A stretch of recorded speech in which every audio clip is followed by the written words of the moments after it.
नमस्कार। 24 times today से विजय श्रीवास्तव। अरब सागर से उठे चक्रवाती तूफान ताउते 185 किलोमीटर प्रति घंटा की रफ्तार से सोमवार रात 8 बजे के करीब गुजरात तट से टकराया। यह चक्रवाती तूफान ने इस बार कर्नाटक, गोवा, केरल और महाराष्ट्र में अभी तक भारी तबाही मचाई है। जानकारी के मुताबिक अभी तक की 18 लोगों की मौत हो चुकी है, जिसमें केवल महाराष्ट्र से ही 6 लोगों की मौत हुई है। इन राज्यों में हजारों की संख्या में मकान ढह चुके हैं। वहीं गुजरात में 1.5 लाख से अधिक लोगों को सुरक्षित स्थानों पर पहुंचा भी दिया गया है। इससे पहले मुंबई में तूफान ने भारी तबाही मचाई और महाराष्ट्र में 6 लोगों की उससे मौत भी हुई। वहीं 2 बड़ी नौकाओं में 410 लोग तूफान में फंस गए हैं, जिनको बचाने के लिए नौसेना के 3 जहाज़ों ने मोर्चा संभाले हुए हैं। तूफान की दस्तक से पहले सोमवार को गुजरात में 15 लाख लोगों को सुरक्षित स्थानों पर निकाला गया। अभी भी कई राज्यों में तेज हवा के साथ भारी वर्षा का कहर जारी है। ताउते का असर यूपी में भी होगा। मौसम वैज्ञानिकों के अनुसार 19 मई से कई जिलों में आंधी पानी की संभावना है। महाराष्ट्र और अन्य पश्चिमी तटीय इलाकों में कहर ढा रहे चक्रवाती तूफान का असर उत्तर प्रदेश के कई शहरों में दिखने भी लगा है। आने वाले दिनों में प्रदेश के ज़्यादातर इलाकों में बारिश की संभावना है। लखनऊ स्थित आंचलिक मौसम केंद्र के निदेशक जेपी गुप्ता ने सोमवार को बताया कि चक्रवाती तूफान ताउते का असर जल्द ही उत्तर प्रदेश में दिखाई देगा। नतीजन आगामी 19 मई को राज्य के ज़्यादातर क्षेत्रों में बारिश होने की संभावना है। उन्होंने बताया कि प्रदेश में अगले 24 घंटों के दौरान कुछ स्थानों पर तेज हवा और धूल भरी आंधी आने की भी संभावना है। वहीं तूफान के साथ साथ पश्चिम विक्षोभ का भी असर दिखाएगा। ऐसे में बारिश का सिलसिला 20 मई तक जारी रहने का अनुमान है। पश्चिम बंगाल में ममता बनर्जी की पार्टी टीएमसी के 2 मंत्रियों सहित 4 नेताओं की गिरफ्तारी के बाद आया भूचाल थमने का नाम नहीं ले रहा है। सीबीआई की गिरफ्तारी के बाद चारों नेताओं को जमानत मिल गई, लेकिन 5 घंटे बाद ही कलकत्ता हाईकोर्ट ने टीएमसी के मंत्रियों की जमानत पर रोक लगाकर एक बार और सियासत को तेज कर दिया। बंगाल की सियासत में सोमवार को दिन गहमागहमी भरा रहा। नारदा स्टिंग केस में दोपहर में ममता बनर्जी के 2 मंत्रियों समेत एक विधायक और पूर्व नेता की गिरफ्तारी हुई। चंद घंटों बाद ही ममता बनर्जी के प्रेशर से यह कह सकते हैं कि यह गिरफ्तारी जमानत में बदल गई, लेकिन 5 घंटे बाद ही कलकत्ता हाईकोर्ट ने इस पर रोक लगा दी, जिससे इन्हें अब इन मंत्रियों को और इन विधायकों को जेल की हवा खानी पड़ सकती है। सबसे बड़ी बात यह है कि वहीं टीएमसी से भाजपा में गए शुभेंदु अधिकारी व मुकुल राय पर कोई कार्रवाई नहीं की गई, जबकि इन दोनों का नाम भी इस केस में पाए जाने की खबर है।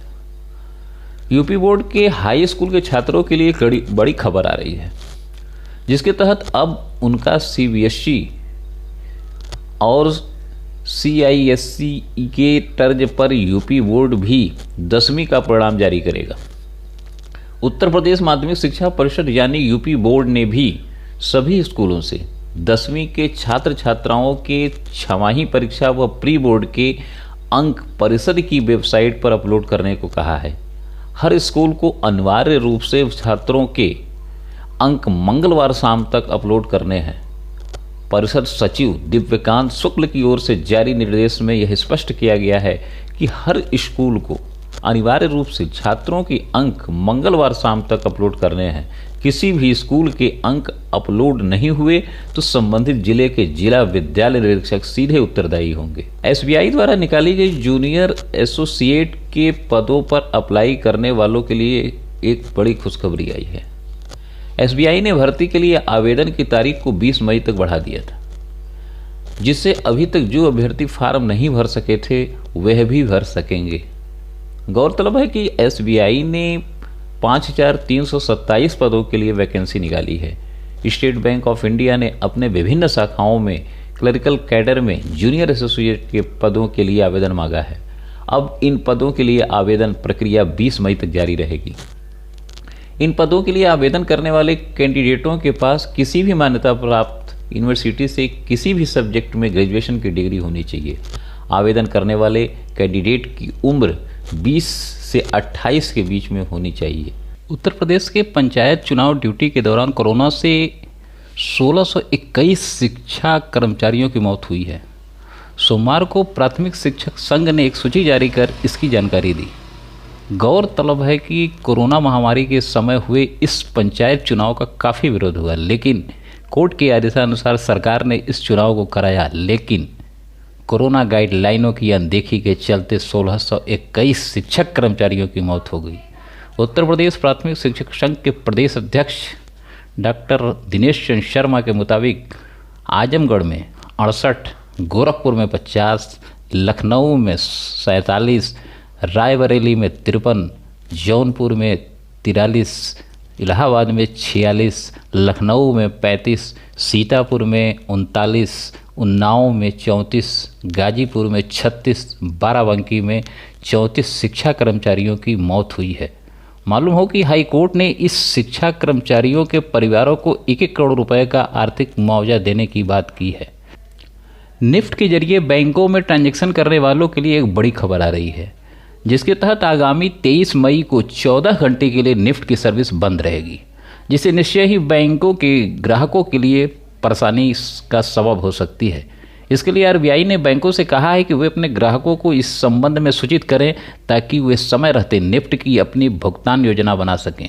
रिजर्व बैंक ऑफ इंडिया ने कहा है कि ऑनलाइन बैंकिंग की इलेक्ट्रॉनिक फंड ट्रांसफ़र NEFT सेवा आगामी रविवार को 14 घंटे के लिए बंद रहेगी। तकनीक की अपग्रेडेशन के लिए शनिवार आधी रात के ठीक बाद से रविवार दोपहर बाद 2 बजे तक 14 घंटे के लिए यह सुविधा बंद रहेगी। निफ्ट एक केंद्रीकृत भुगतान प्रणाली है जिसका स्वामित्व और संचालन रिजर्व बैंक के पास है।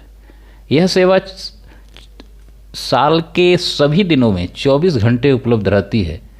इसके पीछे आरबीआई का तर्क है कि बेहतर सेवा के लिए NEFT का तकनीकी अपग्रेडेशन करना जरूरी है। कोरोना को लेकर अभी लापरवाही भारी पड़ सकती है, यह दावा WHO ने किया है। साइंटिस्ट सौम्या स्वामीनाथन ने कहा है कि भारत के लिए अगले 6 से 18 महीने अहम और संक्रमण की नई लहरें इसमें आ सकती हैं। आज कोरोना से छुटकारा पाने के लिए पूरे विश्व में कंपटीशन का दौर चल रहा है। कोई काढ़ा पीने का दावा करता है, तो कोरोना भगाने के लिए पूजा पाठ की बात करता है, तो कोई आयुर्वेदिक, तो कोई यूनानी, हर कोई डॉक्टर दिख रहा है। लेकिन इसी बीच भाजपा की चर्चित सांसद का दावा ने सबको हैरत में डाल दिया है। भोपाल से भाजपा सांसद साध्वी प्रज्ञा सिंह ठाकुर ने गौमूत्र से कोरोना संक्रमण रोकने का दावा किया है। उन्होंने कहा कि वे खुद प्रतिदिन गौमूत्र का अर्क लेती हैं। उन्होंने कहा कि मैं रोज़ गौमूत्र लेती हूँ, उसी से बची हूँ और आगे भी कोरोना नहीं होगा। यह बात प्रज्ञा ने रविवार को भोपाल के संत नगर में आयोजित एक कार्यक्रम के दौरान कही। इसका वीडियो सोशल